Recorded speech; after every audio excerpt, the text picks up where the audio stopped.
Hi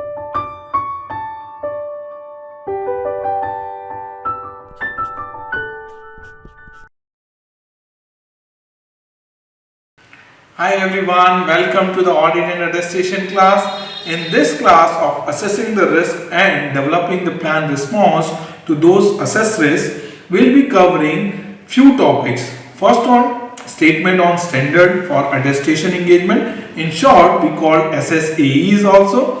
In that, we will be learning in detail about attestation risk, which include inherent risk, control risk, and detection risk. So we'll be covering all these four topics one by one in this video, and more importantly we'll be covering the points that the auditor should consider while evaluating the internal control. So let's dive into for more detail. Now coming to attestation engagement. So far we discussed on audit engagement, preparation, compilation and review engagement. Now the last piece is attestation engagement. Attestation, what all comes in attestation? Three things. What all three things comes in attestation engagement? Examination, review, and agreed upon procedure. Yes, absolutely true. Examination, review, and agreed upon procedure. So you are doing attestation for specific account balance, transaction, or disclosure, but not to the entire financial statement, right? So here review is also being of particular account, and examination is of also particular account, and agreed upon procedure is based on the procedures which we agreed with the management, right? So here what is important is the attestation risk. In the examination or review engagement of the subject matter, what is important for an CPA to consider is what is my attestation risk is. Attestation risk is inherent risk multiplied by control risk multiplied by detection risk is called attestation risk. And risk of material misstatement is inherent risk multiplied by control risk is your risk of material misstatement. So attestation risk in audit terminology. So here we are discussing attestation engagement. So attestation risk, what comes in attestation risk is similar to CRA. Have you heard about this terminology before? CRA? Yes. Combined risk assessment, right? So what do you say CRA in your audit is similar to attestation risk in attestation engagement, right? In there, inherent risk, control risk, and detection risk are relating to audit that combined together make a CRA, combined risk assessment for audit. Same is the case of attestation, because attestation is also similar to audit engagement. There you are examining the particular account. So that's more relating to particular account, transaction, or disclosure, right? So the attestation risk is something you need to keep in mind when you are evaluating an attestation engagement. Now three terminology here we have seen: inherent risk, control risk, and detection risk. What is inherent risk? Any idea? Inherent risk, I suppose, is the risk which is already existing in the organization. Yes. And like existing in terms of like we can easily identify that this is the inherent risk, and then we can take, I don't know. I understand this much. Yeah. I can give an example, sir. Inherent risk means, for example, a company like Google or Infosys, we cannot completely verify 100% of transactions. We will take sampling. So we will not verify 100%. The remaining risk on which we did not verify, it's called somewhat inherent. Sorry, say that again.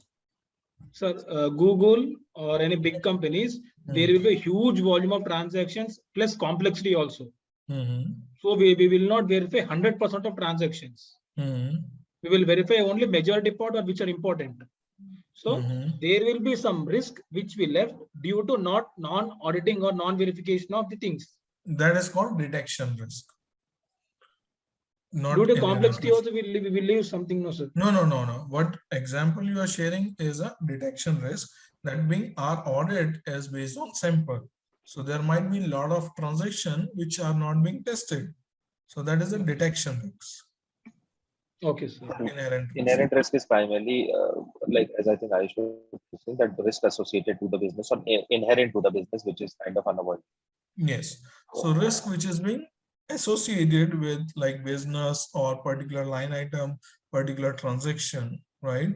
So which is like, for example, like hedging transaction. So that's being more exposed to international market and international currency exchanges, right?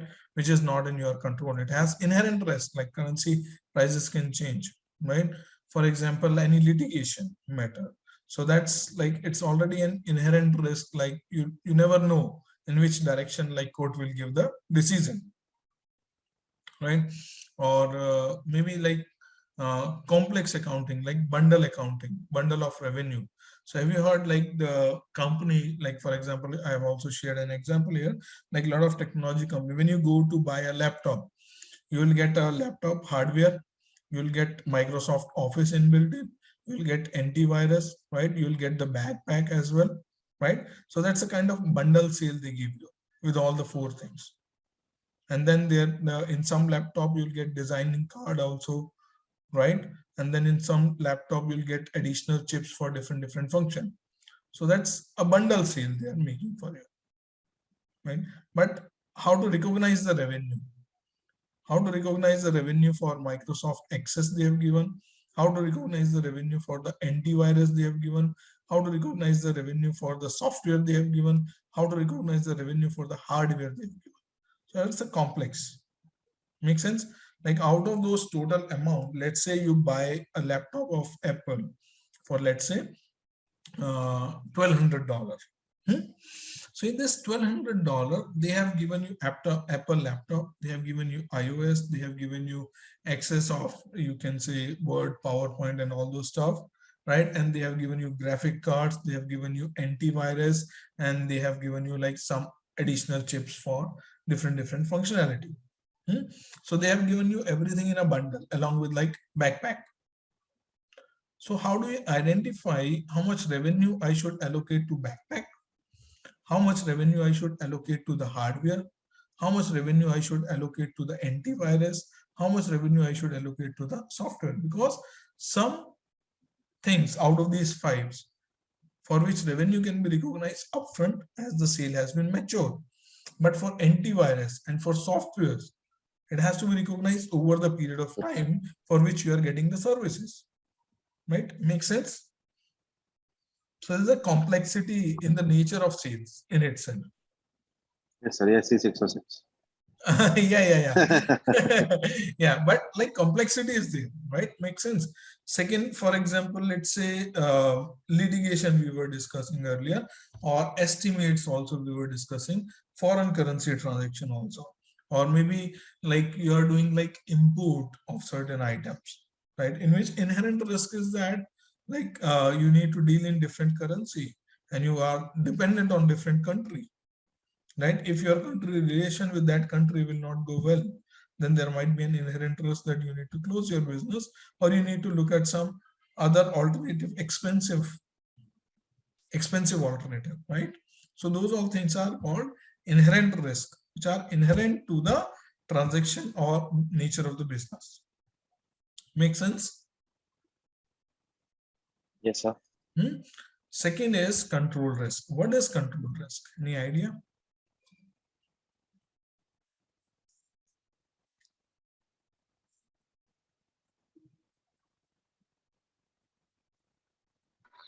Control risk is maybe when we are doing the test of controls and we are checking its design and operating effectiveness, and we identify that there is no control over a particular area, and that misstatement may be left. That is maybe the control risk. Due to lack of operating effectiveness or design efficiency of the controls, if there is a misstatement, and maybe that is what is control risk. Anyone else would like to add? Sir, the internal controls are unable to achieve its objective. Sorry, say that again. Where internal controls are unable to achieve its objective, it can be considered as control risk. Yeah. Yeah, Kush, you are saying something? I think, sir, similar to what they were saying, that internal controls are not able to identify risk of material misstatement. Um, and I think that's pretty much about it. Yeah, so Ayush, one quick small correction, what you said Yes. is here we are looking at from the management perspective. As of now, we have not jumped into execution. We are still at planning stage, Okay. right? At a planning stage, when we are assessing the control risk, we are looking at from the management standpoint of view, like what, like from the management standpoint of view, when they are monitoring their controls, whether from the management assessment, are their controls operating effectively, which include maybe internal audit standpoint of view or management standpoint of view, because Yeah. like we will be understanding from them first, and then we will be planning our own audit procedures, Okay. right? So Okay. we are at planning stage still. Not So we are execution. understanding from the management side. So the risk that the management may not prevent, detect, or correct the misstatement due to weakness in the internal control is called control risk. That means management have controls in place, but those controls are not operating effectively to prevent, detect, and correct the misstatement, or they are not designed in a way that they can prevent, detect, or correct the misstatement. Okay, so Detected clear. or corrected due to weakness in the entity internal control. So here, if you see the control risk is high, then probably you will not rely on controls. You will go more on substantive testing procedure. You will plan your audit with more substantive testing procedure. Generally for small company or mid-sized company, for non-issuer, at the upfront, you may see the overall control environment based on your inquiries with the management and certain procedure at the planning stage you perform. And accordingly, you decide whether it is more effective to go with the control strategy or it will be an ineffective audit procedure. Right? So if auditor believe going directly into substantive procedure rather than relying on control would be more effective, then they can take that call and they can go directly to the test of detail or substantive procedure rather than testing control. But if they feel the control environment is good and management has appropriate control to prevent, detect, and correct the misstatement, then they can go with the rely approach. So this goes for the non-issuer. For issuer, if it is an integrated report, you have to do test of control. If there is a weakness, then you need to report accordingly. Right? Detection risk, which like I think Sandeep has explained earlier. Detection risk is basically from the auditor side. We do the sample of testing. We do not test 100%.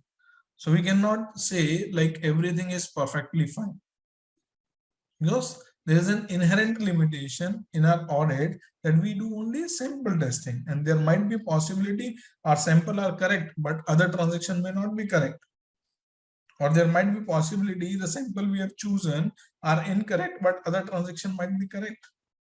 But that is called detection risks, where the transaction which are not part of sample may have certain amount of risk involved of the material misstatement. That is called detection risk. The chance that auditor will fail to find the material misstatement due to inherent limitation of the audit of testing of selected sample. That is called detection risk. So club together inherent risk, control risk, and detection risk will result into attestation risk in attestation engagement. In audit engagement, it is called CRA, combined risk assessment. And what is risk of material misstatement? Risk of material misstatement is inherent risk multiplied by control risk. It does not include detection risk.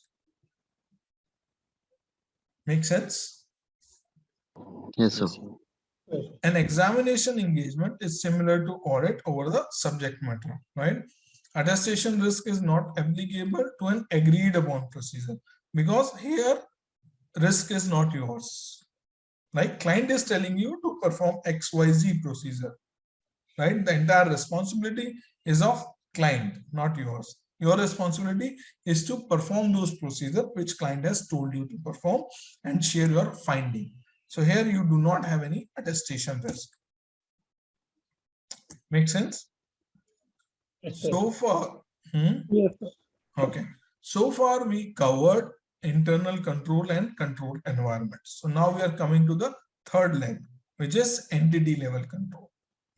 This also we touch base throughout our journey in last couple of classes, entity level control, right? Control environment. So that's all comes under the entity level control. So entity level control strengthen the control environment. So basic objective of entity level control is to strengthen the overall control environment. And it include, but not limited to these. So these all are example, illustration of the entity level control, but there could be more as well. Or there could be less, depend on the entity to entity and requirement to requirement of the respective entity. Audit committee, whether there is an audit committee, does the audit committee have independent directors, right? Are they meeting quarterlies? Are they meeting, are they reviewing the financial statement? If yes, then entity level control is good. Board of director, does the board of director have any financial literate person? Are they meeting quarterly? Are they meeting on timely basis? Are they reviewing management performance? Are they reviewing financial statement? If yes, then it is effective entity level control. Same way, corporate governance, remuneration committee, HR policy, procedure, code of conduct, code of ethics, whistleblower policy, internal audit, external audit, authorization metrics, segregation of duty, right? Security, safeguarding of assets, IT controls, control over the management overriding, risk assessment process, centralization processing, monitoring of controls, financial reporting process, and significant business control and risk management practice. So if the company have all these things and most of these things, then you can say company have good entity level control. So these all are examples of entity level control.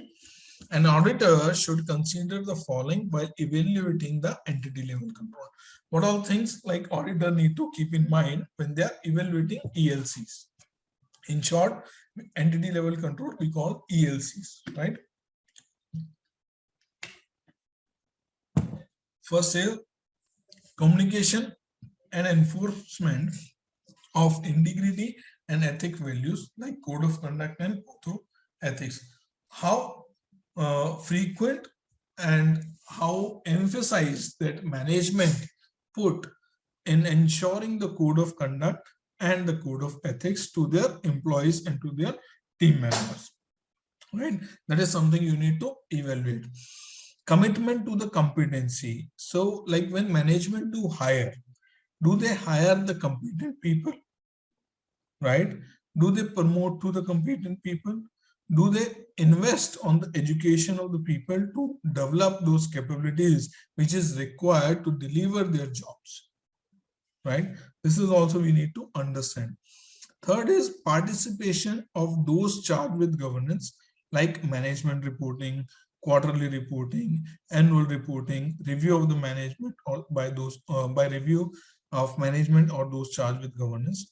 Is like management is doing like monthly budget versus actual analysis, is a monthly information system is being reviewed, MIS is being reviewed by the management, is quarterly the board is meeting, is quarterly audit committee is meeting, are they reviewing the performance of the company, right?